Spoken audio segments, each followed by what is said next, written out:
أعوذ بالله من الشيطان الرجيم. بسم الله الرحمن الرحيم. إذا جاءك المنافقون قالوا نشهد إنك لرسول الله والله يعلم إنك لرسوله والله يشهد إن المنافقين لكاذبون اتخذوا أيمانهم جنة فصدوا عن سبيل الله إنهم ساء ما كانوا يعملون ذلك بأنهم آمنوا ثم كفروا فطبع على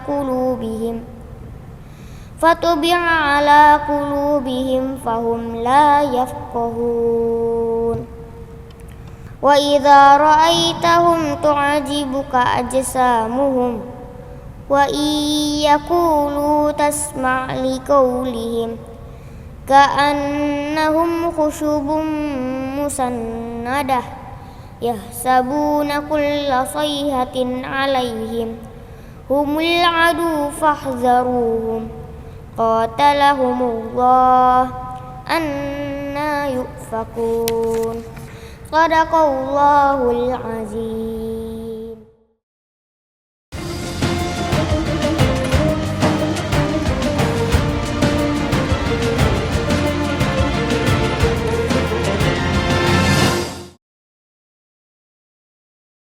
Bismillahirrahmanirrahim. Assalamualaikum warahmatullahi wabarakatuh. Alhamdulillahi wa kafa. Wassalatu wassalamu ala rasulillahil mustafa wa ala alihi wa sahbihi wa man wafa wa ba'd. Fa ya ahbaballahi wa ahbab rasulihi sallallahu alaihi wasallam, usi nafsi wa iyyakum bitaqwallahi faqad fazal muttaqun fala tamutunna illa wa antum muslimun. Faqala ta'ala ya ayyuhalladzina amanu taqullaha haqqa tuqatih wa la tamutunna illa wa antum muslimun. Saudara-saudariku dimanapun Anda berada, berjumpa kembali Alhamdulillah dalam kajian Aku Suka, ayo kultum sejenak untuk berbuka. Alhamdulillah hari ini telah sampai kita di hari ke-12 di bulan Ramadan. Tak terasa sudah 12 hari kita menunaikan ibadah siyam. Bermohon pada Allah Subhanahu wa taala senantiasa semoga doa-doa kita dikabulkan oleh Allah, diijabah dengan cepat, dan amal ibadah kita diterima dengan penerimaan terbaik insyaallah. Siyam kita, salat kita, rukuk, sujud, dan amal-amal lainnya. Amin ya rabbal alamin. Baiklah, hari ini kita akan coba lanjutkan kajian kita seputar sifat salat Nabi sallallahu alaihi wasallam. Menjadi penting untuk kita uraikan seperti biasa saya sampaikan di pertemuan lalu bahwa ini menjadi pembuka gerbang kesuksesan, kebahagiaan dunia akhirat yang membuktikan komitmen kita kepada Allah, pembuktian iman kita, perubah karakter kita menjadi lebih baik. Pun demikian, pengatroh kecepatan terkabulnya doa kita di hadapan Allah Subhanahu wa taala, serta banyak lagi kemuliaan lain yang bisa dihasilkan yang sumbernya bersumber dari salat. Tapi tidak semua itu bisa diraih kecuali dihasilkan oleh orang yang salatnya benar sesuai dengan ketentuan Al-Qur'an dan petunjuk dari Nabi sallallahu alaihi wasallam. Untuk itu pentingnya kita belajar materi ini agar salat kita bisa lebih baik sesuai dengan petunjuk dimaksud dan mendapatkan apa yang dijanjikan kepada kita semua insyaallah. Baik, karena itu mari kita coba lanjutkan pembahasan kita. Di pertemuan yang lalu saya izin mengingatkan dan praktekkan dengan singkat. Kita telah menyelesaikan sampai dengan cara bacaan dan hikmah pada meletakkan tangan ya di dada yang kemarin kita sepakati di sini, baik dengan begini ya, begini ataupun begini, ataupun bersama dengan pergelangan seperti ini, atau juga sedikit melewatinya begini.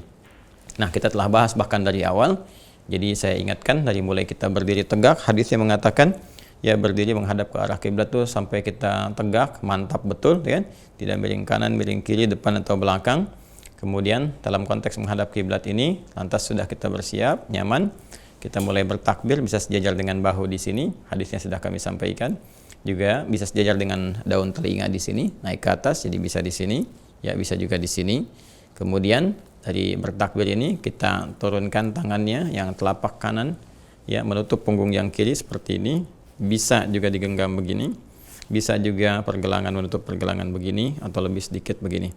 Ya, dalam hal kita bertakbir, sudah kita memulai, maka ingat baik-baik, ingat baik-baik, ingat baik-baik. Takbir ini disebut dengan ihram, berarti mengharamkan, menanggalkan, tidak membolehkan. Ya, apa yang tidak dibolehkan, apa yang dilarang, yaitu tidak boleh membawa segala hal yang tidak terkait dengan sholat. Karena itu, pasrah kepada Allah, buang semua yang tidak terkait dengan sholat ke belakang. Jangan dibawa sehingga mengganggu keadaan sholat kita. Lalu kita ucapkan Allahu Akbar, bersamaan dengan itu kita hadirkan niat di dalam hati kita, kan? Sholat apa yang akan kita tunaikan. Baik, ketika Anda mengatakan Allahu Akbar, maka yakinkan pada diri kita, kita sedang menghadap kepada yang maha agung, maha dahsyat, maha segalanya. Maka tidak boleh ada yang lebih besar dibandingkan dengan Allah saat kita menghadap. Semua tinggalkan segala yang tidak terkait dengan apa yang kita kerjakan dalam sholat kita. Maka itu pun kita rasakan bahwa kita mengatakan Allah maha besar 5 kali setidaknya dalam sehari. Pembuka sholat ini kita sampaikan. Mohon, dan kita komitmen Allah yang maha besar. Kita rasakan kenapa kadang-kadang kita membawa kebesaran dalam hidup kita. Ya, banyak persoalan, angkuh terhadap teman, merasa hebat, merasa besar kepala, banyak ilmu dibanding orang sehingga bersikap sesuatu yang tidak pantas, kan? Dan kita akan menyesali itu. Kemudian kita berusaha untuk memperbaiki diri kita dan menyadari bahwa sepenuhnya sumber keburukan itu bersumber dari hati kita. Ya, dari kalbu kita. Di dalamnya ada nafas, di dalamnya ada fujur, dan sering disebut dengan nafsu. Yang dengan nafsu ini memancarkan segala keburukan, ya, yang diwaswasi oleh setan ke dalam bagian tubuh kita. Sehingga alih-alih masuk ke lisan, harusnya berkata yang baik, keluar kata-kata yang kotor. Demikian pandangan buruk, pendengaran tidak elok sampai ke ujung kaki. Itu sumbernya dari nafsu, dari fujur. Nah, ada di kalbu, tempatnya ada di sadrun, dada kita. Ini sumber kehidupan, ya, yang dimaksudkan bukan jantung secara fisikal, ya, ataupun hati secara fisik, bukan. Ini sumber kehidupan, tempat roh ada dalam diri kita. Ya, tempatnya disebut, keadaan disebut dengan nafsun, nafas. Di dalamnya nanti ada takwa dengan fujur, seperti pernah saya sampaikan di pertemuan lalu. Ya, mohon izin, yang baru tersambung coba cek di pertemuan yang lalu, ya. Anda tinggal buka bukunya itu, yang catatan penuntut ilmu spesial Ramadan, sesuai dengan harinya saja. Kemarin hari 11 scan langsung, ya. Kalau nanti kita bisa simak, scan dari situ, keluar kemudian uraian yang bisa kita simak dan menyampaikan pada apa yang saya terangkan ini untuk merujuk kepada yang lalu. Jadi begitu Anda kemudian lakukan ini, ya, teman-teman sekalian, mulai bertakbir, akan bersedekap, dan ini memberikan gambaran kepada kita bahwa setan sering memanfaatkan keadaan diri kita melalui nafsu yang ada di dalam nafas ini, ya, kemudian tempatnya kolbu, ya, karena selalu bergejolak seperti saya terangkan, dan ini ada di dalam sadr, ya, pusat kehidupan kita. Maka digambarkan bagaimana tangan kiri kita kemudian ini tergambar, ya, terpengaruh dan sebagainya, bagian dari hal yang kurang baik, ini bagian dari yang baik. Maka kita mengakui dalam kehidupan kita nggak mampu mengontrol keadaan diri kita, nafsu kita, sehingga kadang berbuat banyak yang tidak baik. Maka rumusnya adalah jaga diri baik-baik, jaga hati kita, dan tutupi segala yang tidak baik itu dengan yang baik-baik, ya, dengan tangan kanan kita. Ini sudah saya terangkan kemarin hikmahnya, ya, teman-teman sekalian. Karena itu orang-orang yang senantiasa menutup keburukannya dengan kebaikan, kemudian bisa mengendalikan hatinya, maka dia cenderung akan bersikap lebih baik dalam kehidupannya, cenderung akan berubah, cenderung akan mendapatkan rahmat Allah dan pancaran cahaya-cahaya kebaikan. Ini yang dimaksudkan oleh Nabi sallallahu alaihi wasallam, inna fil jasadi mudghatan, idza salahat salahal jasadu kulluh wa idza fasadat fasadal jasadu kulluh. Ala wahyal qalbu. Dalam diri kita itu ada sekerat daging, ya, yang di situ melekat kemudian sumber pancaran dari segala hal yang kita lakukan dalam kehidupan. Di situ pula ada sumber-sumber kehidupan kita, ya, secara ruhiyah. Baik, teman-teman sekalian, apa yang terjadi? Jika itu bagus, kata Nabi SAW, maka akan bagus seluruh pancaran kehidupan kita yang memancar pada seluruh anggota tubuh. Tapi itu jika jelek, ya, jika itu jelek, maka yang terjadi adalah apa yang keluar dari respon anggota tubuh kita maka akan jelek pula. Ala wahyal qalbu, itulah qalbu. Dalam qalbu ada apa? Ada nafas tadi. Dalam nafas ada apa? Ada fujur yang harus kita kendalikan, ada takwa yang harus kita tingkatkan. Ya, karena itulah kemudian orang-orang yang bisa menutup, ya, keburukannya dengan kebaikannya, dengan hasanahnya, baik itu hasanah, maka itu akan menutup keburukan-keburukannya, sayyi'ahnya.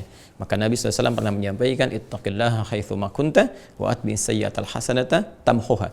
Ya, bertakwalah engkau dimanapun kau berada. Takwa, tingkatkan takwamu, jaga hatimu, gitu kan? Tutup nafsumu, tingkatkan takwamu. Kemudian tutupi yang buruk itu dengan kebaikan. Tamhuha, maka yang baik akan menutup yang buruk-buruk itu.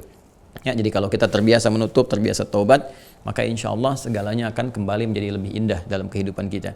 Kalau perlu genggam, makanya di redaksi salah satu hadis itu menggenggam qabadha, itu kan? Qabadha seperti ini untuk menunjukkan kesungguhan kita dalam upaya mengendalikan hati dan sedikit menekan untuk bisa memberikan dorongan kehusyuan pada diri kita. Nah, tentunya mustahil bagi seseorang kemudian bisa merasakan dirinya menutup keburukannya dengan kebaikannya, atau yang salah dengan yang soleh, kalau tidak mengetahui dan menyadari kesalahan yang dia perbuat dalam kehidupan.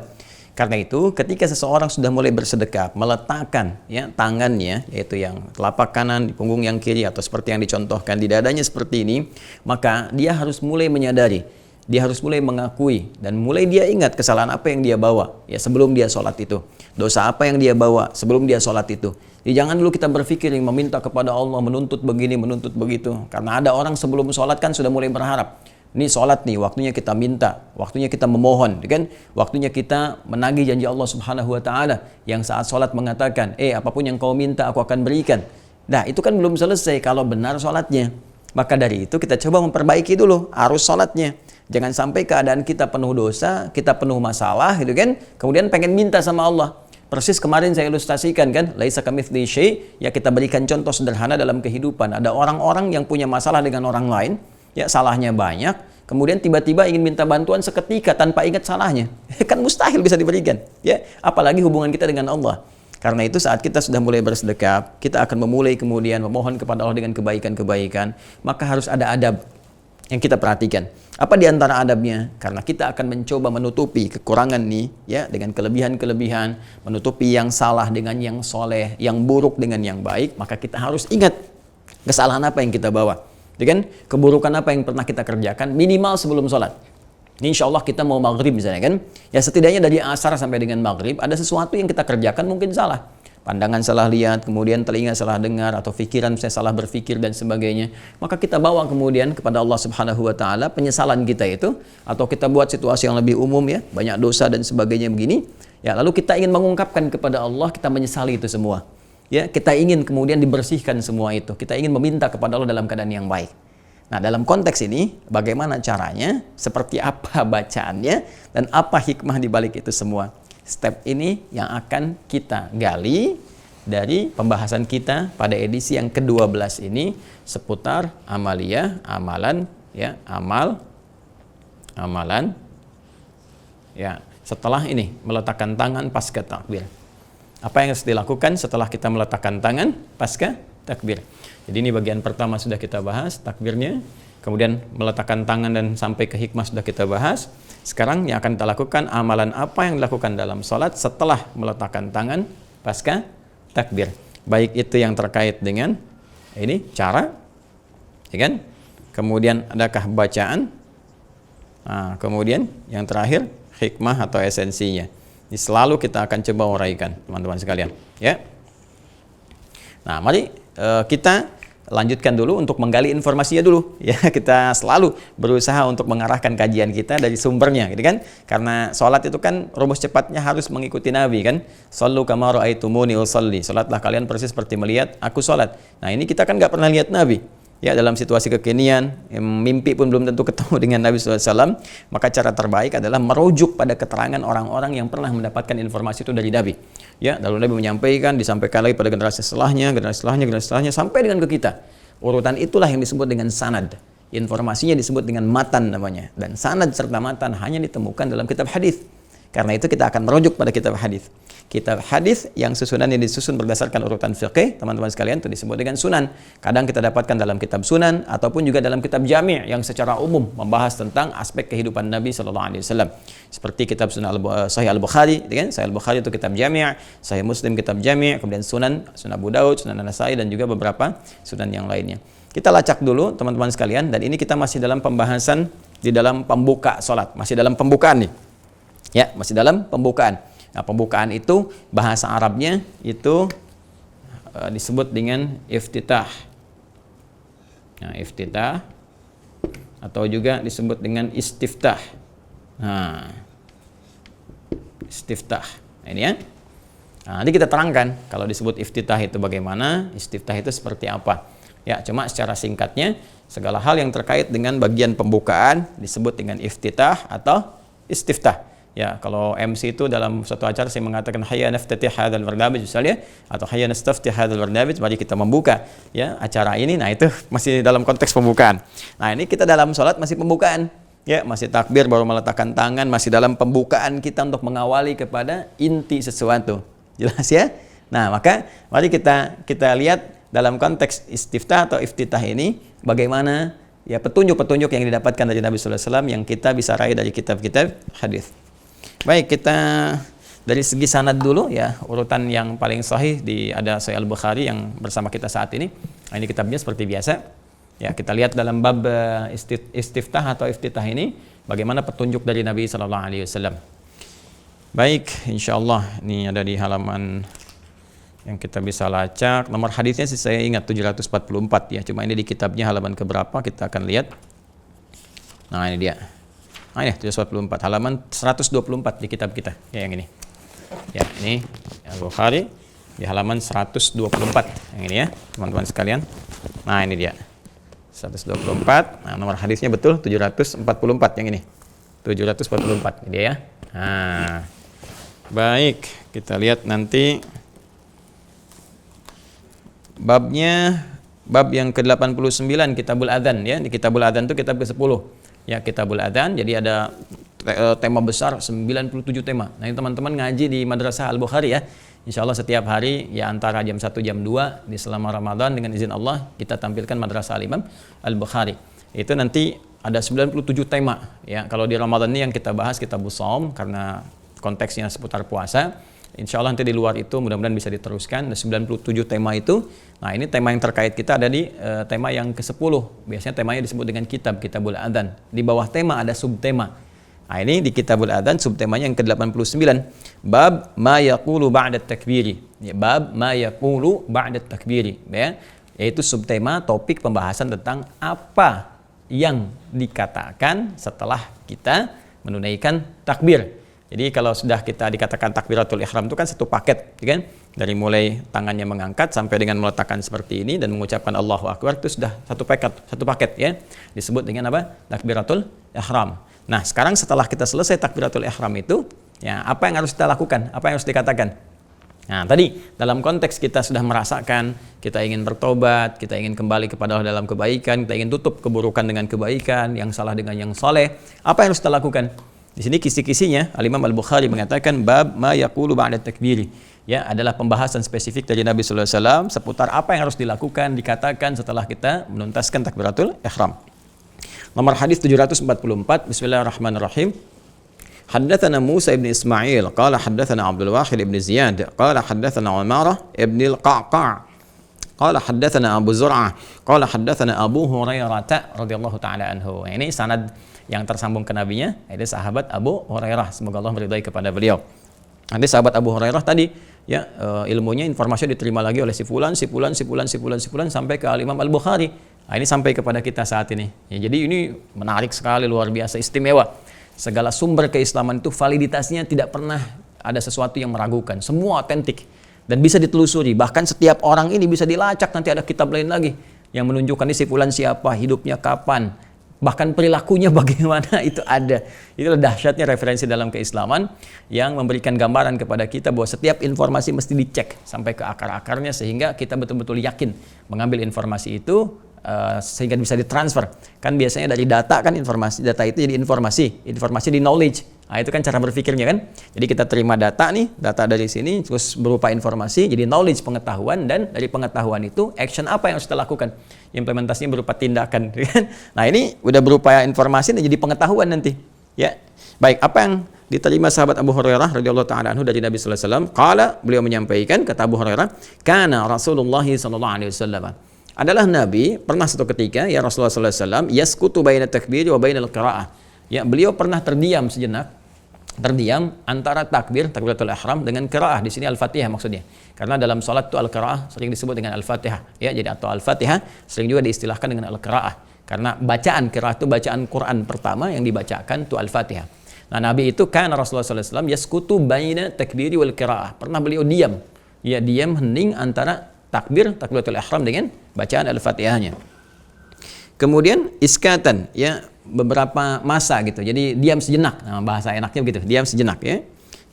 Qala ahsibuhu. Ya, beliau mengatakan, ya, Abu Hurairah mengatakan ahsibuhu, aku duga demikian ya. Jadi diduga kira-kira sejenak lah gitu beliau itu terdiam.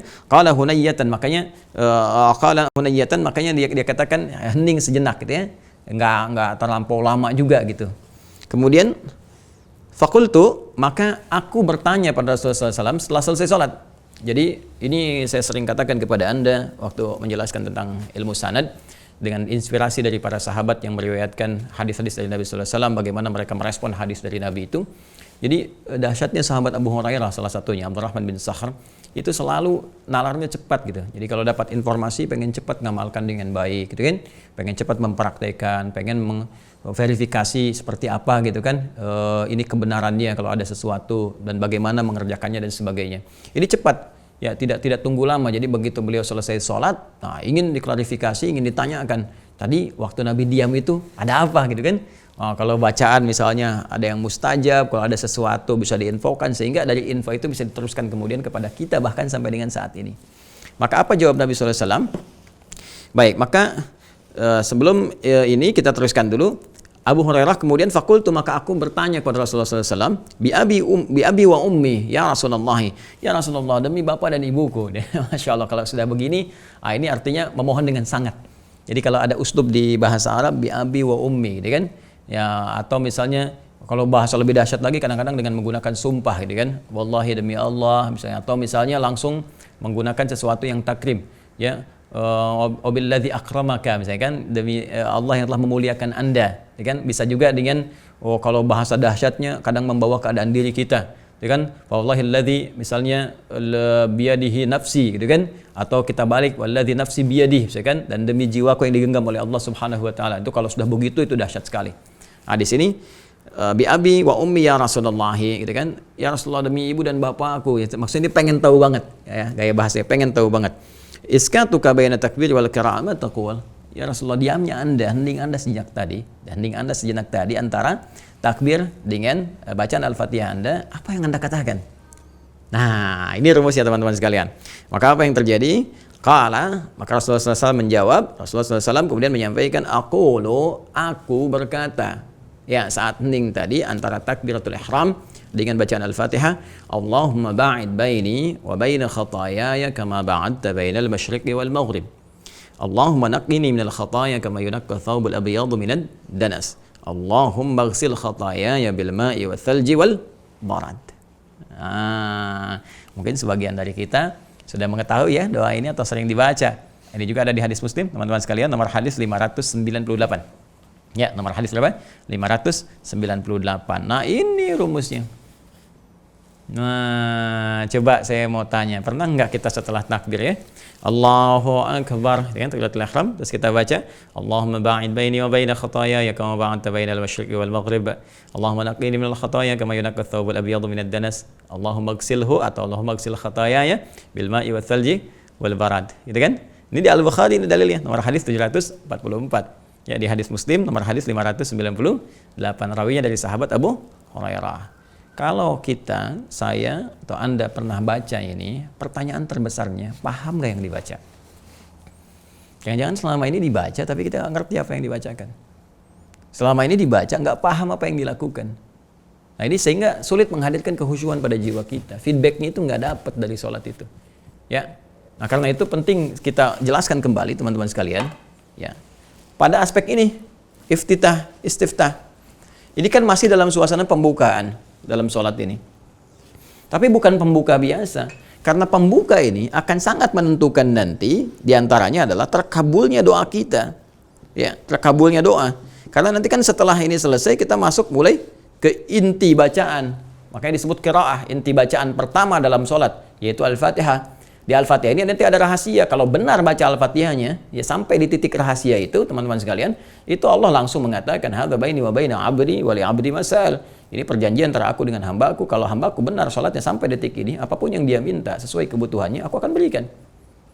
Nah, jadi ini sangat menentukan. Kalau di sini kita salah, ya, dalam konteks salah itu tidak mendapatkan esensinya, tidak mendapatkan bagian prosesnya, hanya sekedar formalitas bacaan untuk menggugurkan hukum fikih. Ya, kalau kita sekedar sholat untuk menggugurkan hukum fikih, ya kewajibannya tuntas. Ada pahala 10 dituliskan. Tapi sayang, maknanya nggak dapat. Dan tidak mendapat makna itu tidak memberikan pengaruh dalam kehidupan. Jadi apa-apa yang diharap tadi, doa terkabul dengan cepat, ya, jadi jembatan kebahagiaan, kesuksesan, kemudian juga yang lain-lain yang pernah disebutkan, ketenangan dalam jiwa dan sebagainya, merubah perilaku, ya jangan harap didapatkan. Ya karena itu, ketika kita memperbaiki ini, nah ada sesuatu yang harus kita bawa. Apa itu? Bersamaan dengan apa yang telah saya terangkan, kita merasakan banyak salah, nggak mampu mengendalikan hati kita, ingin merubah dengan kebaikan-kebaikan, kita mengakui dulu kan? Ya, ada kesalahan-kesalahan yang kita bawa. Nah, kesalahan itu teman-teman sekalian, kalau satu tunggal dalam kehidupan, kita menyebut dengan khati'ah bahasa Arabnya. Khati'ah, kalau saya hapus dulu izin ya. Ini saya hapus dulu yang ini, yang atas. Bismillah. Nah, jadi begini, khati'atun. Seperti ini. Khati'atun. Akar katanya dari kata khata', ya. Khata'un. Jelas ya? Baik. Kata kerjanya, infinitifnya dari kata akhta'.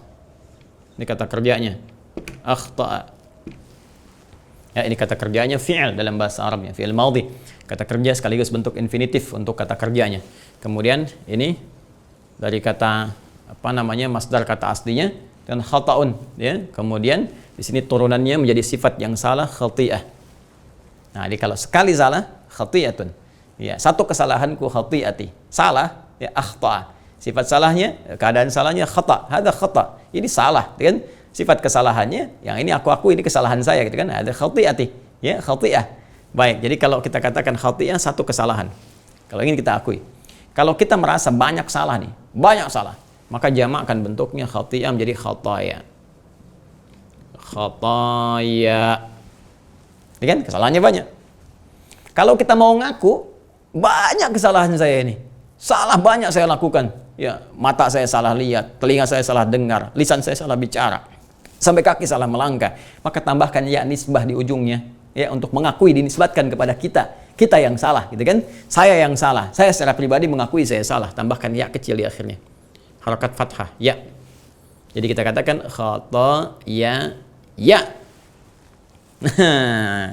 Makanya ketika kita mulai di iftitah ini atau di istiftah ini, begitu kita mulai bertakbir, meletakkan tangan begini, ya, kita mengatakan dan mengakui untuk menutup kesalahan kita itu, kita katakan Allahumma ba'id baini wa baina khataya ya.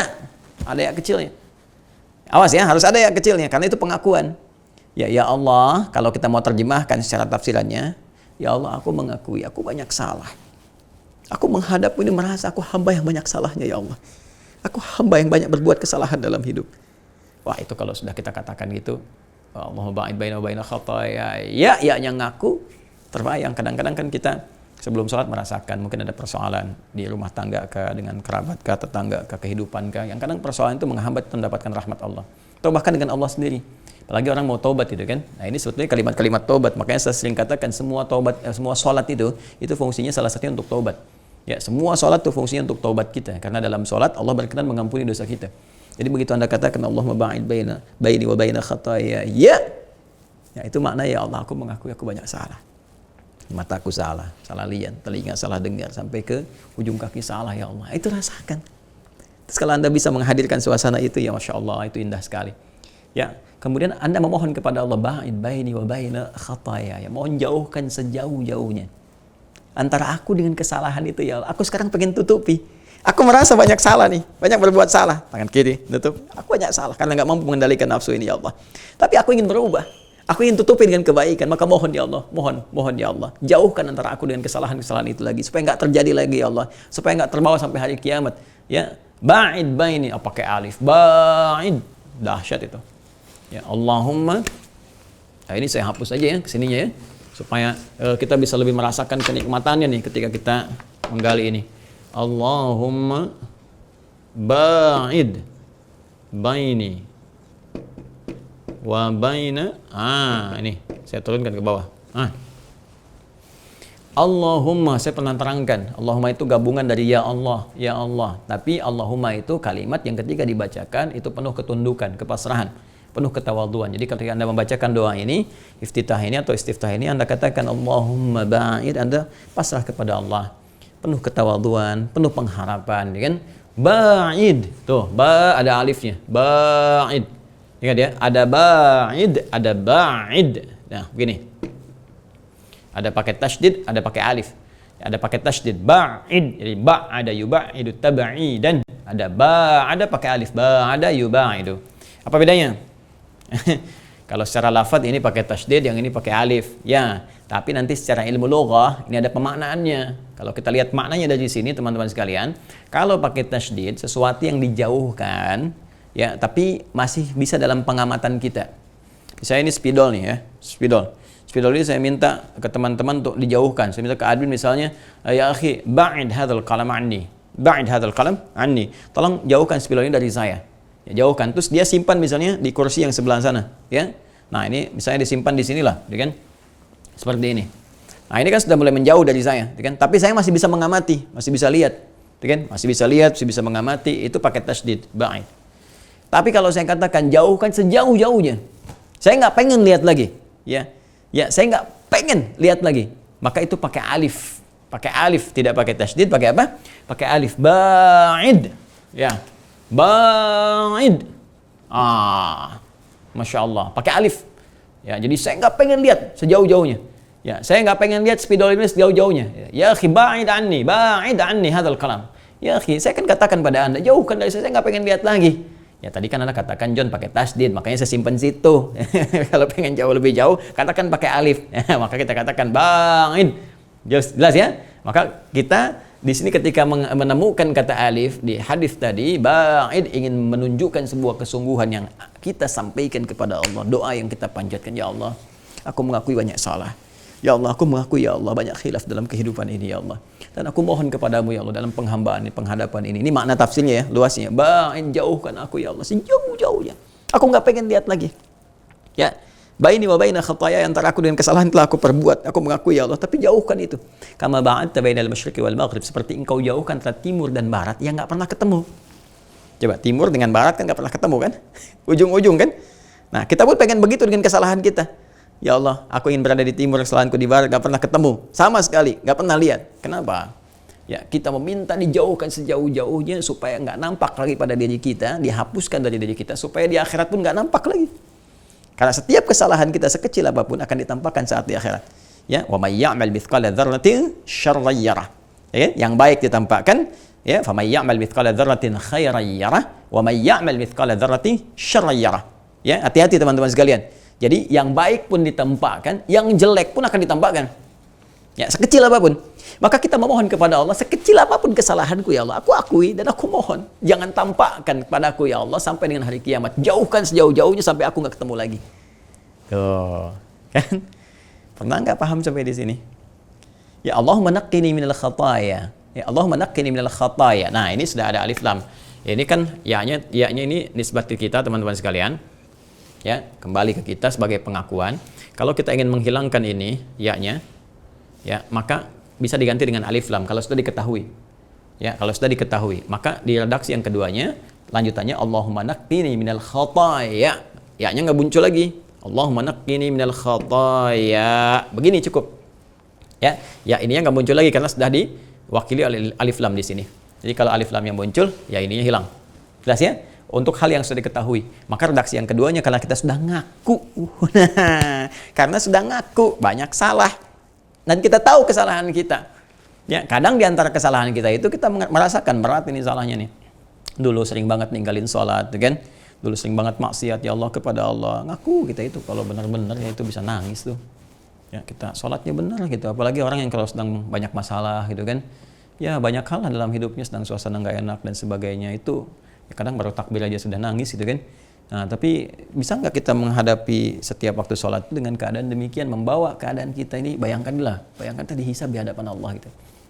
Rasakan keadaan itu. Mungkin kita akan wafat kan dalam sholat. Kemudian kita merasakan, ya Allah, banyak salahnya nih. Bagaimana kalau sekarang ini aku dihadapkan pada Allah dan wafat?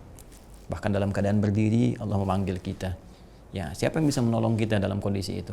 Ya, apakah kedudukan Anda bisa menolong Anda? Ya, bodyguard Anda bisa membantu Anda? Anda bersembunyi di balik bunker yang sangat luar biasa, misalnya keras dan sebagainya. Apakah harta Anda bisa menolong Anda? Kehebatan Anda yang Anda banggakan, ilmu Anda tidak. Saat itu hanya antara kita dengan Allah. Dan yang menentukan kita amal soleh kita dan terhapusnya kesalahan kita. Maka kita merasakan suasana itu. Kita mengatakan, kita mengakui kadang-kadang dosanya itu begitu pekat kan. Kita ingin dihapuskan, dihilangkan. Ya, maka kalau itu sudah mulai, teman-teman sekalian, oh kita merasakan salahnya itu agak kompleks dan sebagainya gitu kan. Nah, sudah mulai kayak kotoran yang melekat nodanya pada pakaian. Noda itu kan ada noda biasa yang sekali kucek hilang gitu kan, tuangin air hilang, ada yang harus dikucek, ada yang dikucek begini gitu kan. Nah, jadi kalau ada noda yang butuh kucekannya agak lama gitu kan, nggak cepet hilang, itu disebut dengan danas. Danas. Ya, danas. Teman-teman sekalian tolong betul ya dipahami setiap istilahnya ya.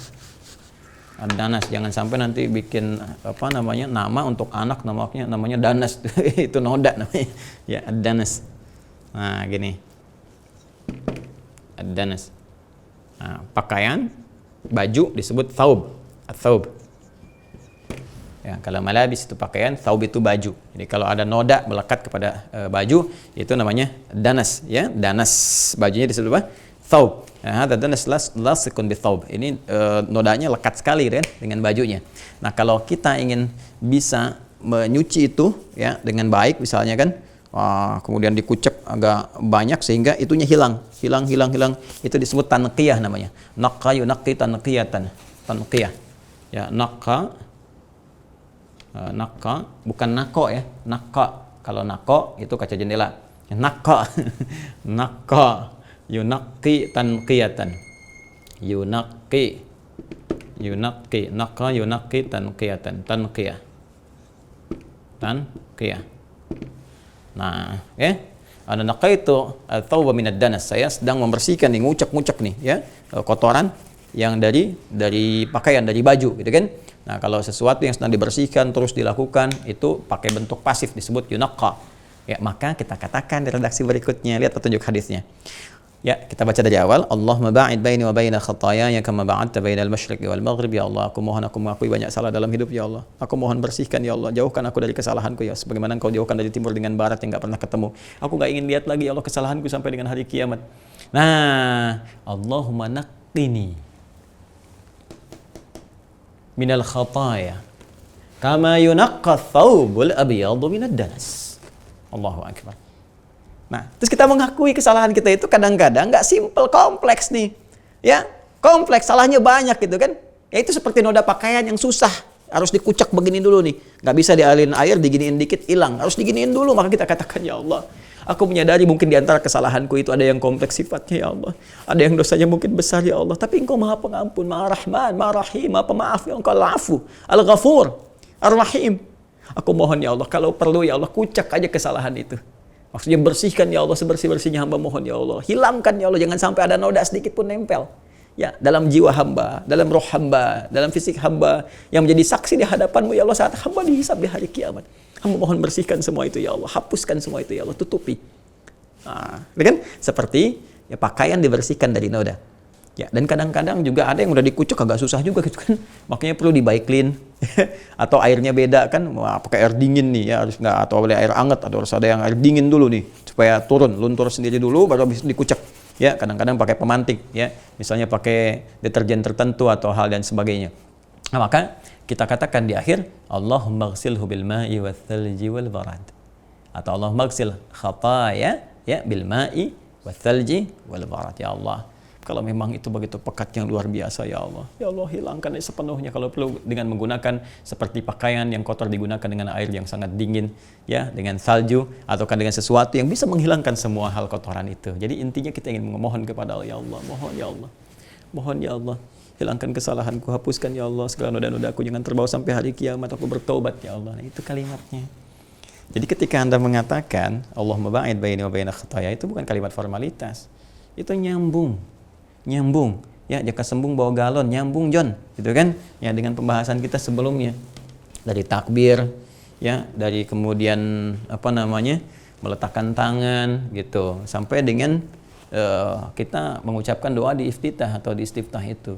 Jadi ada korelasinya. Begitu Anda mulai bertakbir, meletakkan, merasa ingin berubah, baca tadi, bukan sekedar dibaca ya, bukan sekedar ribut ini begini ini begitu, tidak ya. Nah, kemudian Ustaz, apakah yang dibaca hanya itu saja? Ada teman-teman kita kok bacanya ada yang wajah tuh, itu kan ya Allahu Akbar kabira. Nah, ini bagaimana? Nyambung nggak korelasinya? Nah, kita cek lagi di hadisnya.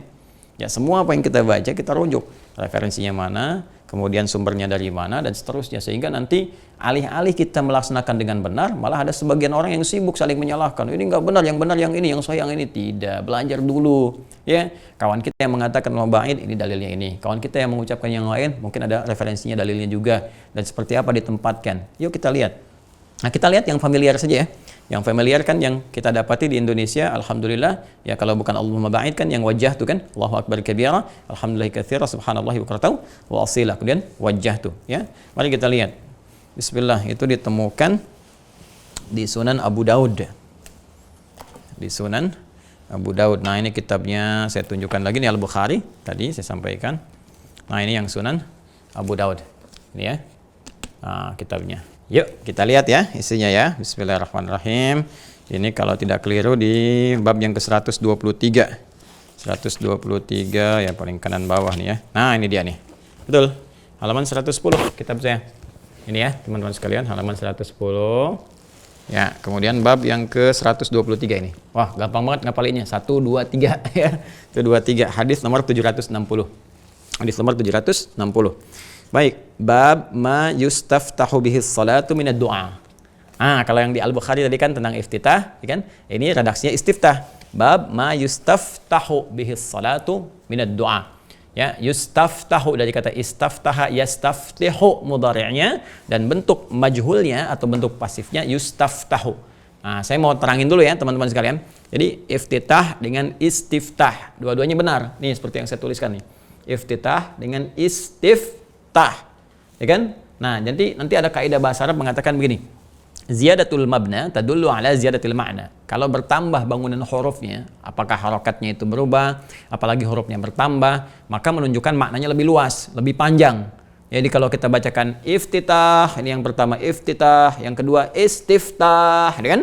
Nah, kan kita melihat nih, yang ini lebih banyak hurufnya kan, lebih panjang bacaannya. Kan ini 1 2 3 4 5 6, yang ini 1 2 3 4 5 6 7 ya. Yang ini lebih panjang. Nah, maka biasanya kalau ada yang menggunakan kalimat lebih panjang katanya, ini menunjukkan isinya informasinya lebih luas, lebih panjang. Ya, dibandingkan dengan kalimat yang sebelumnya. Jadi kalau kita bisa ambil di sini, kalau kita mau baca dengan pendekatan ilmu lughah, bab ma yustaftahu bihis salatu minad du'a. Itu kan bab pembahasan tentang doa yang dibuka dalam pembuka sholat, yang doanya mungkin agak sedikit lebih panjang, gitu kan? Nah, tapi di sini kita lihat karena nanti beberapa doa-doa yang lain juga akan memberikan gambaran yang pendek-pendek, ya, yang masih gabungan daripada ini kalau kita satukan. Jadi intinya ini masih dalam konteks bacaan kita dalam menunaikan sholat. Dan nanti ada kemudahan, ya, kemudahan diantara kemudahannya boleh jadi yang panjang-panjang ini kita bisa misalnya ambil sebagiannya, seperti kita mohonkan misalnya kepada Allah Subhanahu Wa Taala dalam beberapa kesempatan. Ada hadis-hadis juga yang kadang-kadang oleh para ulama diambil bagian-bagian tertentu, ya, seperti pernah dengar hadis ini, la khulufu famis shaimi atyabu 'inda Allah yaumil qiyamati min rihil miski. Ya kan? Sungguh bau harum, bau mulut orang puasa itu akan lebih harum dijadikan oleh Allah Subhanahu Wa Taala dibandingkan dengan harumnya minyak kasturi di hari kiamat nanti, karena dia berhasil menjaga dari segala keburukan-keburukan. Itu kan hadis yang sangat panjang, ya, yang kadang-kadang dipotong. Ada yang dengan perisainya asyamu junnatun fala yarfuth fala yajhal dan seterusnya, ya kan? Kemudian pemberian pahalanya, ya, wa asyamu li wa ana azibihi wal hasanatu bi asyri amsalihha. Yaitu ada sebagian-sebagian yang bisa nanti kita kondisikan. Yuk kembali ke sini. Apa di antara doanya? Ya, bismillahirrahmanirrahim. Qala haddatsana Ubaidullah bin Muadz, haddatsana Abdul Aziz ibnu Abi Salamah ibnu Abi Salamah an ammihi al-Majishun ibni Abi Salamah an Abdurrahman al-A'raj an Ubaidillah ibni Abi Rafi' an Ali ibni Abi Talib karamallahu wajhah. Nah, kalau yang tadi Allahumma ba'id baini itu dari hadisnya riwayat sahabat Abu Hurairah, yang ini dari sahabat Ali bin Abi Talib, langsung dari menantunya Nabi sallallahu alaihi wasallam. Ya, ini pemuda yang sangat mulia dan status hadisnya sahih. Ya kan ya, status hadisnya sahih yang ini. Apa doanya? Yuk kita lihat. Qala, beliau menyampaikan, kana Rasulullah sallallahu alaihi wasallam, adalah Rasulullah sallallahu alaihi wasallam, idza qama ila salati, apabila beliau akan menunaikan salat dengan sempurna, kabbara, beliau bertakbir dulu, ya kan? Nah, kemudian thumma qala, kemudian setelah beliau bertakbir itu, maksudnya takbiratul ihram, ya, karena pembuka salat itu disebut dengan takbiratul ihram. Membuka salat takbiratul ihram, thumma qala, kemudian beliau berkata, dan berdoa. Apa doanya? Wajjahtu wajhiya lilladzi fataras samawati wal arda hanifan muslima wa ma ana minal musyrikin. Inna salati wa nusuki wa mahyaya wa mamati lillahi rabbil alamin. La syarika lahu bidzalika umirtu wa ana awwalul muslimin, atau bisa wa ana minal muslimin. Nah, ini yang bisa kita baca kan? Jadi itu dalilnya ada. Dan yang meriwayatkan siapa? Oh, Masya Allah, menantu Nabi. Ya, paling mulia sahabat Ali bin Abi Thalib radhiyallahu taala anhu, dan masih keluarga Nabi, ahlu bait Nabi, karena beliau anak dari paman Nabi kan, ya Abu Thalib kan. Ya, ini makanya Ali bin Abi Thalib. Ini Masya Allah langsung diriwayatkan oleh satu lingkar terdekatnya. Nah, ini yang ingin saya tekankan ya, jangan diberikan pemahaman bahwa oh ini loh yang Allah maba'id ini yang lebih sahih karena Al-Bukhari gitu kan. Enggak juga. Anda berarti belum mengerti ilmu hadis. Ya, belum paham ada ilmu hadis. Terkait sahih itu terkait dengan sanad, telusurannya. Ini di Abu Daud ini yang sahih banyak. Ya, tapi susunannya sesuai dengan susunan fiqih. Ya, dan diterangkan ini hadisnya sahih, bahkan jalurnya dari sahabat Ali bin Abi Thalib. Jadi yang tadi pun pakai Allah maba'id itu benar, yang ini pun benar. Jadi kalau ada yang pakai wajah tuh dalilnya ini. Nah, tapi yang penting saya ingatkan, ini sebetulnya panjang istiftah tadi. Jadi ketika kita mengatakan wa ana awwalul muslimin atau wa ana minal muslimin, belum selesai hadisnya. Doanya belum selesai, ya kan? Yang saya maksudkan belum selesai, ada kalimat lain lagi, ya. Apa kalimatnya? Ini lihat kalimatnya. Allahumma antal malik. Ya, saya baca ya supaya nanti tidak diduga keliru atau ngarang-ngarang sendiri. Kalau saya ginikan hafalan nanti ada nggak benar di kitabnya gitu kan. Nah, Allahumma antal malik la ilaha illa, ya, la ilaha li illa anta. Allahumma antal malik nih. Ya, tolong zoom ya teman-teman sekalian. Yang di bawah nih. Ya. Allahumma antal malik, ya. Nih, la ilaha liya illa anta. Baik ya, teruskan. Allahumma antal malik la ilaha liya illa anta. Anta rabbi wa ana abduk. Ya. Zalamtu nafsi wa i'taraftu bi dhanbi. Allahu akbar. Allahumma antal malik la ilaha li illa anta. Ya, la ilaha li illa anta wa ana 'abduk zalamtu nafsi wa i'taraftu bi dhanbi. Allahu akbar. Paham artinya? Allahumma, ya Allah, dengan segala kerendahan hati, kepasrahan jiwa, antal malik, engkaulah raja, segala raja, engkau segala penguasa. Ya, la ilaha li illa anta. Tidak ada Tuhan untukku ya Allah yang paling esa yang aku sembah kecuali hanya engkau saja ya Allah. Anta Rabbi, engkau adalah Rabb yang merawat saya, yang mengetahui segala hal tentang saya, yang menyempurnakan hidup saya, yang menyembuhkan saat sakit, memberikan kebutuhan ya Allah. Wa ana abduk, sedangkan aku hambamu. Zalamtu nafsi, aku mengakui banyak salah. Wa ataraftu bi dhanbi, nih yang tadi saya katakan, ini yang paling kena. Wa ataraftu bi dhanbi, aku mengakui ya Allah, aku banyak dosa, aku mengakui dosaku. Zalamtu nafsi, aku banyak berbuat salah, aku zalim ya Allah. Wa ataraftu bi dhanbi, engkau memberikan kepadaku segala kemuliaan, engkau menunjukkan kebaikan, aku malah melanggarnya. Engkau bilang jangan berdusta, aku berdusta. Engkau bilang jangan berkata kotor, aku berkata kotor. Engkau katakan jangan berselisih, aku berselisih. Engkau katakan jangan bikin hoax, aku bikin hoax. Wa ataraftu bi dhanbi, aku ngaku aku salah ya Allah. Aku salah. Dari ujung kepala sampai ujung kaki. Faghfir li dhunubi, maka mohon ampuni segala dosa-dosaku. Tuh. Innahu la yaghfiru dzunuba illa ant. Ya, sesungguhnya tidak ada yang mampu mengampuni dosaku kecuali engkau ya Allah. Ya kan? Belum selesai. Wahdini li ahsanil akhlaqi la yahdi li ahsaniha illa ant ya arhamar rahimin. Ya, dan berikan aku kemampuan untuk memperbaiki diri ya Allah. Perilakuku, tidak ada yang mampu merubah perilakuku lebih baik kecuali engkau. Allahu akbar. Wasrif anni sayyi'aha la yasrifu sayyi'aha illa anta. Ya. Dan mohon palingkan aku ya Allah dari keburukannya. Tidak ada yang mampu memalingkan keburukannya kecuali engkau. Nyambung semua teman-teman. Jadi apa yang saya sampaikan bukan ilmu otak-atik. Ini semua pemaknaan dari hadis. Cuman saat kita baca, ngerti enggak gitu? Paham tidak? Itu jelas sekali. Jadi begitu kita mengatakan wa ana minal muslimin wa ana awwalul muslimin. Jadi kalau kita mulai dari awal, ini doa ini nyambung sekali dari pemaknaan pertama kali kita menghadap kepada Allah. Kan kita katakan wajjahtu wajhiya lilladzi fataras samawati wal ardh hanifan musliman wa ma ana minal musyrikin. Ya Allah, aku pasrah saat ini. Pasrah. Buang semua ke dunia yang tidak terkait dengan sesuatu ke belakang. Pasrahkan pada Allah. Hadapkan diri kita. Wajjah yuwajju. Ini wajjah tu ya Allah. Aku pasrahkan diriku sepenuhnya kepadamu, penguasa langit dan bumi ya Allah. Dan aku berikrar ya Allah, aku tidak akan pernah mengingkarimu ya Allah, tidak akan pernah berbuat musyrik. Ya, inna salati, kalaupun aku salat sampai hari ini, wa mahyaya, aku hidup sampai sekarang, wa mati, walaupun aku wafat ya Allah, walaupun kau wafatkan aku saat ini, walaupun aku wafat dalam salatku saat ini ya Allah, lillahi rabbil alamin, aku pasrah. Itu yang saya katakan. Jadi ayat yang mengatakan hadirkan kita menghadap Allah, mungkin wafat. Makanya kita katakan mau mati, dan mungkin mau jadi aku wafat saat ini ya Allah, dan matiku lillahi rabbil alamin, hanya untukmu ya Allah. Rabb yang merawat seluruh alam semesta. Kalaupun aku wafat dalam salat ini ya Allah, aku pasrah. Karena engkau pemilikku. Dan kemudian apa setelah itu? Aku berjanji akan lebih baik. Ya, wa ana minal muslimin, wa ana awwalul muslimin. Inna salati wa nusuki wa mahyaya wa mamati lillahi rabbil alamin la syarika lahu. Ya, aku tidak akan pernah menyekutukan engkau. Bidzalika umirtu, dan demi itu aku diperintahkan. Ya, wa ana minal muslimin, wa ana awwalul muslimin, dan aku berjanji dalam salat ini akan menjadi muslim yang lebih baik lagi. Patuh kepadamu. Tadi aku akan perbaiki diriku ya Allah. Aku akan perbaiki. Nah, dalam rangka memperbaiki diri ini, Anda mengatakan, Allahumma antal malik, la ilaha illa anta, ya Allah, aku mengakui engkau raja segala raja, engkau Tuhanku ya Allah, aku mengakui tidak ada Tuhan untukku kecuali engkau yang aku sembah ya Allah, anta rabbi, engkau yang merawatku, engkau yang memberikan segala kebaikan untukku ya Allah, anta rabbi wa ana abduk, sedangkan aku adalah hambamu ya Allah, zalamtu nafsi, tapi aku mengakui engkau berbuat baik padaku, tapi aku banyak salah ya Allah, ya, engkau menunjukkan banyak manfaat, aku banyak berkhianat ya Allah. Ya, i'taraftu dzambi wa i'taraftu dzambi, aku mengakui dosaku, aku dosa ya, aku pendosa ya Arhamar Rahimin, aku berbuat banyak salah. Faghfir li, maka mohon ampuni aku. Ya, fa innahu la yaghfiru dzunuba illa ant, karena enggak ada yang mampu mengampuni dosa kecuali Anda, kecuali Engkau ya Allah. Kecuali Engkau ya Allah. Tidak ada yang mampu mengampuni dosaku kecuali Engkau. Wah, itu indah sekali. Itu yang dimaksudkan. Yang dimaksudkan. Jadi bukan sekedar dibaca. Ya, apalagi yang kalau kita teruskan tadi, ya, Masya Allah.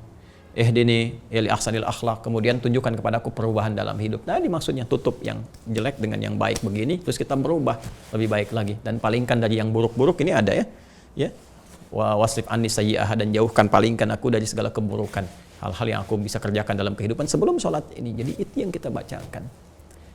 Nah, ya, cuma untuk menyingkat ini, kadang para ulama memberikan kita pada inti pokok bacaan, karena pada kalimat yang setelahnya ini, wa zalamtu nafsi, gitu kan, kemudian faghfirli, itu semua tercakup pada kepasrahan yang dalam kalimat muslimun wa ana minal muslimin atau ana awwalul muslimin. Makanya sebagian ulama itu ada yang memberikan pokok doanya kepada kita, cukup pada kalimat apa? Wa ana awwalul muslimin wa ana minal muslimin, wajjahtu wajhiya lilladzi fatara samawati wal arda hanifan musliman wa ma ana minal musyrikin, inna salati wa nusuki wa mahyaya wa mamati lillahi rabbil alamin la syarika lahu bidzalika umirtu wa ana awwalul muslimin wa ana minal muslimin. Kadang dicukupkan sampai di sini karena pokok kalimat yang setelahnya itu sebetulnya cukup pada kalimat wa ana minal muslimin wa ana awwalul muslimin. Jadi ketika Anda mengatakan wa ana minal muslimin, itu artinya Anda ngaku Anda pengen patuh pada Allah, pengen hilang kesalahan, pengen ada banyak kebaikan dan sebagainya. Kalau Anda pengen mengerti kalimat itu, tafsirnya jelas, tuh baca setelahnya tuh. Ya, Allahumma antal malik la ilaha li illa anta, ya kan? Anta rabbi wa ana abduka, ya kan? Ada nanti di hadis lain anta rabbi wa ana abduka khalaqtani, ya kan? Ada yang sebelumnya begitu, tapi ini di sini langsung. Ya, anta rabbi wa ana abduka zalamtu nafsi fa'taraftu bi dzambi faghfirli fa innahu la yaghfiru dzunuba illa anta. Ini makna yang tadi saya sampaikan. Ya, jadi nggak ada di sini salah-salahan. Yang baca Muhammadiyah ini Muhammadiyah, Persis, yang baca Wajah tuh, wah ini NU, nggak ada hubungannya. Zaman Nabi belum ada itu Muhammadiyah NU gitu kan. Dan itu kan Muhammadiyah NU organisasi untuk memudahkan kita dalam berislam, ya, memudahkan kita dalam bersinergi, membangun harmoni, ya, bukan untuk saling berpecah ini dan sebagainya. Atau yang baca ini Salafi, yang baca ini Wahabi, yang baca ini begini, baca ini, sudahlah gitu kan. Belajar lagi yang betul. Dan jangan kalau baca satu bacaan, jangan saling merasa benar sendiri dan menyalahkan yang lain. Kita penting untuk belajar dengan baik, ya, supaya kita bisa merasakan kenikmatan dalam beribadah. Ya, kita saling mendoakan. Tapi intinya ini maknanya. Ya, bahkan nanti ada bacaan malam, ada bacaan siang. Kalau kita waktunya lebih banyak, kita bisa uraikan. Nabi kalau tahajud bacanya yang mana? Iftitahnya. Nabi kalau sedang sholat biasa bacanya yang mana? Nanti insya Allah dimira ya, dimira lebih luas lagi karena kita ngajinya pesantren formal. Nanti kita gali nih seluas-luasnya, kita bacain kitabnya dari awal sampai akhirnya. Ya, untuk pembahasan ini karena ini kita kultum, aku suka, yang penting aku suka aja dulu ya.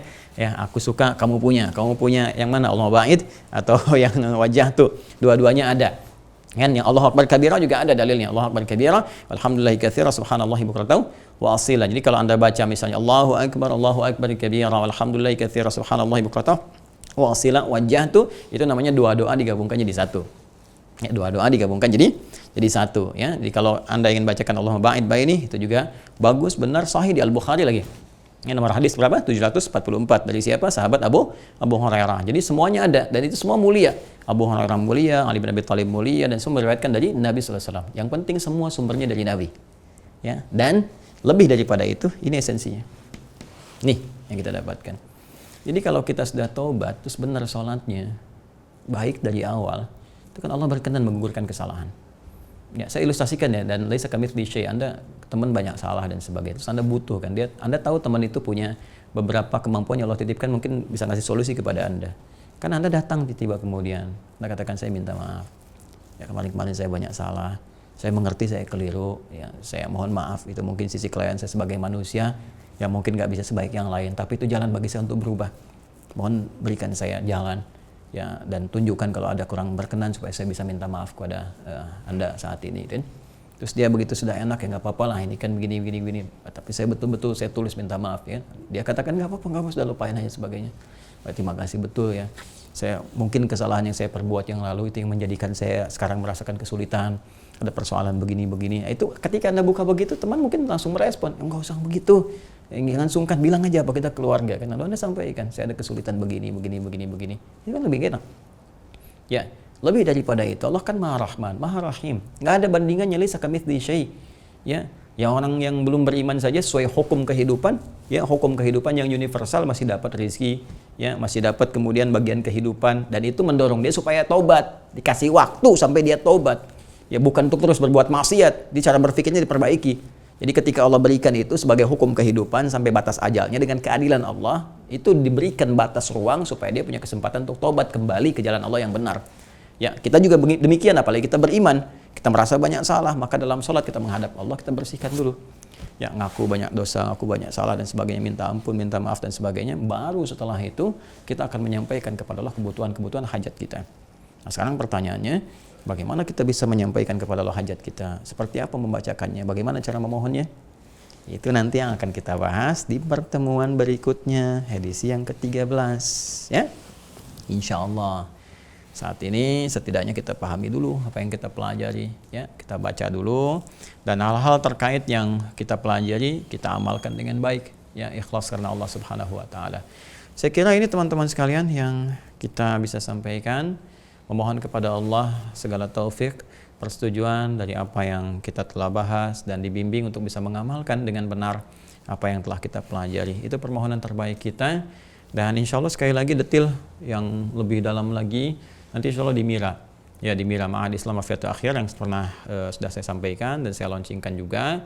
Insya Allah tanggal 17 Ramadan ini fase nih, ini 12 ini sampai ke 17 pendataan semua. Jadi teman-teman yang sudah masuk, ya, yang sudah dapatkan paket itu, datanya sudah ada di tim, di panitia, di admin nanti akan proses, ya, diproses langsung, nanti teman-teman dapat formulir untuk registrasi ulang, ya, daftar betul. Ini pesantren, bukan asal masuk asal keluar, ya, seperti grup atau apa, nanti ada absennya, ada apanya, seperti Anda sekolah, seperti Anda pesantren atau kuliah, tapi lebih terbuka, pesantren kehidupan sebelum kita kembali kepada Allah insya Allah. Mira Ma'had Islam Rafiatul Akhir, nanti diantara pembahasannya ada terkait dengan sholat juga, kita dalami sampai spesifik, terus ada ujiannya juga, jangan dikira cuma belajar, tidak, ya. Nah, jadi Anda nanti ada ujian juga, ada step untuk bisa menguji pemahaman kita untuk naik ke step berikutnya. Saya kira itu yang disampaikan. Semoga Allah memberkahi kita semua, merahmati kita, menerima ibadah kita. Selamat berbuka. Allahumma taqabbal minna innaka antas samiul alim wa tub alaina innaka antat tawwabur rahim waj'alna minal musallin waj'alna minal khashi'in waj'alna minat tawwabin ya Allah waj'alna minal marhumin waj'alna minal maghfurin. Wa sallallahu ala sayyidina Muhammad wa ala alihi wa sahbihi ajma'in wa akhiru da'wana alhamdulillahi rabbil alamin. Subhanakallahumma bihamdika nasyhadu an la ilaha illa anta nastaghfiruka wa natubu ilaik. Walhamdulillahi rabbil alamin. Assalamualaikum warahmatullahi wabarakatuh.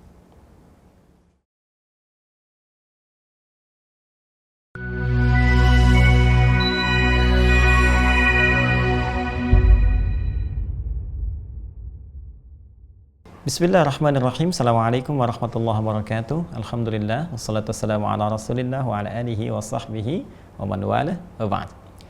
Saudara-saudariku dimanapun Anda berada, izinkan saya di Hidayat menyapa Anda dan mendoakan kita semua. Semoga Allah Subhanahu wa ta'ala menyayangi kita, merahmati kita, dan mengampuni dosa-dosa kita. Terlebih saat ini, saat saya menyampaikan informasi, Alhamdulillah, ini berada di hari Jumat. tanggal 11 Ramadan tahun 1442 Hijrah. Semoga Jumat ini lebih berkah, lebih baik, lebih mulia dibandingkan hari-hari sebelumnya. Izin untuk meraih keberkahan dimaksud, kita berikhtiar. Di antara ikhtiar itu, alhamdulillah kita punya informasi bagus saat ini, istimewa, yaitu hadirnya pesantren virtual, dan mungkin pertama, ya, boleh jadi pertama yang disampaikan di Indonesia atau bahkan di dunia yang secara formal. Ya, formal akan menghimpun teman-teman mengajak belajar Islam dengan konteks yang khusus, masuk pesantren ya secara online. Kita perkenalkan Mira, ya, Mira Ma'had Islam Rafi'atul Akhyar, yang diharapkan semua yang belajar di sini bisa meningkat keilmuannya, kedekatannya dengan Allah, dan berubah jadi lebih baik. Yarfa'illahu alladhina amanu minkum walladhina utul ilma darajat ya kuntum khairan ummah. Ya, jadi lebih bagus, umat yang baik, lebih mulia, ilmunya banyak meningkat. Mira ini teman-teman sekalian insya Allah akan menghimpun siapapun yang ingin belajar tentang Islam tanpa batasan, sepanjang dia bisa mengikuti dan belajarnya formal. Ya, ada pembelajaran khusus, ada materi-materinya dari mulai akidah sampai dengan fikih, muamalah, bahkan sampai ke bahasa Arab. Ya, itu akan dihubungkan lewat sistem yang khusus dan pengajar-pengajar dari dalam dan luar negeri. Baik saya sendiri tentunya yang terlibat, ada yang nanti dari Al-Azhar, dari tempat-tempat lain juga terhubung dengan kita semua dalam pesantren Mira Ma'had Islam Rafi'ah Akhyar. Insya Allah ini akan dilaunchingkan secara formal tanggal 17 Ramadan, dan untuk masuk ke sini teman-teman sekalian sederhana sekali. Ya, sederhana sekali. Teman-teman bisa masuk melalui registrasi yang nanti admin kami akan menyampaikannya melalui aplikasi Waha Corner. Jadi yang di sini ada Waha Corner. Ya, di Waha Corner itu nanti ada paket ini 5 buku yang memang kami siapkan untuk belajar, ya, di Mira khususnya, yaitu nanti ini penuntut ilmu, catatan penuntut ilmu spesial Ramadan, karena nanti Mira akan kita launchingkan tanggal 17 dan persiapan belajar. Ya, nanti ada di sini sebagian materinya, kemudian khusus bahasan tentang puasa, dan selebihnya adalah 3 terkait dengan paket menghafal Al-Quran. Ya, nah, memang ada infak sedikit di sini, tapi itu pun akan dikembalikan kepada jariah kita. Anda dapatkan lewat Waha Corner, dan yang telah mendaftar ada sekitar 4.000 orang yang masuk sampai dengan hari ini kurang lebih. Itu akan otomatis oleh admin kami akan dimasukkan di input datanya dan disampaikan formulir untuk diisi. Jadi teman-teman yang menerima formulir di situ, teman-teman akan ditawarkan untuk bergabung. Kalau Anda berkenan silahkan. Dan nanti secara otomatis akan terhubung di Mira menjadi santri online ya Mira Ma'had Islam Rafi'ah Akhyar, dan semua akan formal. Tanggal 17 Ramadan kita akan sampaikan informasinya secara detail insya Allah. Mudah-mudahan ikhtiar ini diridhai oleh Allah Subhanahu wa taala, menjadikan basic pesantren formal pertama yang hadir di dunia online, dan nanti akan dikuatkan di offline-nya. Alhamdulillah kami telah dapatkan SK dari Kemenkumham juga untuk pendirian offline-nya di tempat yang kami sedang khususkan saat ini, dan mudah-mudahan diberkahi oleh Allah Subhanahu wa taala. Demikian Adi Hidayat mengajak Anda bergabung dengan Mira Ma'had Islam Rafi'ah Akhyar. Assalamualaikum warahmatullahi wabarakatuh.